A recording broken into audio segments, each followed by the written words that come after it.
My name's Duddy, Settle Builds and stuff. Today's video is about a glitch that is broken as hell. You're going to be able to one-tap things with the Goldtusk sword as long as we don't have any ammo.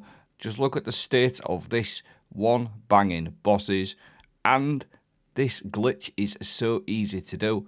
I really hope Bungie don't patch it.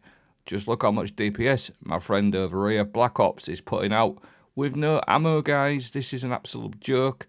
All you need is a lightweight frame sword, so stay with me, I'll break it down.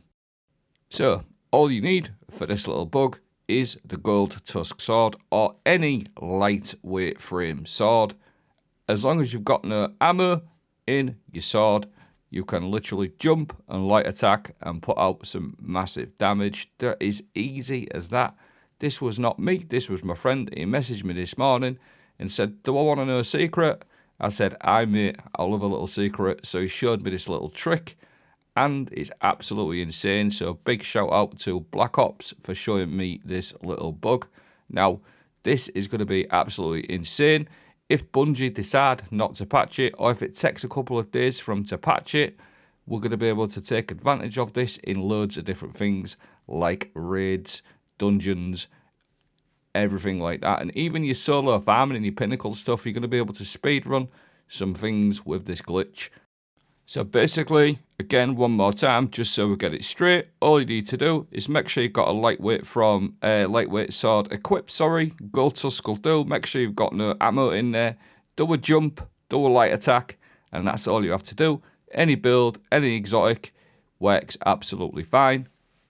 And like I mentioned, it's going to be really, really good for multiple different things. DPS, which we'll go into in a moment, one banging champs, one banging certain bosses in solo ops, pinnacle ops, things like that, even raid. I'm thinking about the Wyvern in the Desert Perpetual or the Hobgoblin or something like that. It actually works with melee as well, your melee stats, so 22,000 or whatever it was with a 56 melee, and then I've just quickly knocked up a random high melee build as much as I possibly could without trying too hard. 188, you saw the 22. Now the 188 melee stat will take into account jump, light attack, and you're going to see that damage number go up to 27. Now that opens up Synthoceps. Obviously, that was the first thing I thought of. This improves your melee damage while you're surrounded. So just to clarify, it doesn't improve your sword damage, it is literally improving your melee damage, and that's what you need. It is melee focused. So your Synthoceps, you're going to see 135,000. Look at that, 132, You can actually get Synthoceps procs if you're quick. You just spawn in the other enemies, them little acolytes, and if you're quick enough, you can get their proc your biotic enhancements, and you'll see there I've got 2 seconds. And you see that damage number, 132k. So that proves that it's actually stacking with melee stats as well. So a high melee stat build with something like Synthoceps, you're going to be able to absolutely trounce things. And I had like a little play with it this morning. Really, really fun.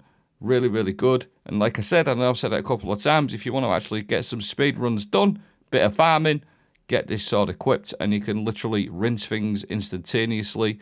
Really, really strong. Overloads, barriers, not a problem. And like I said, it is so easy to do. Jump, light attack, bish bash bosh, jobs are good un. And then what actually happens in creation, it will actually completely destroy the boss. However, it will respawn with half his health back again. But it's still fun, still pretty fast. Not standing there to pump loads of ammo into him.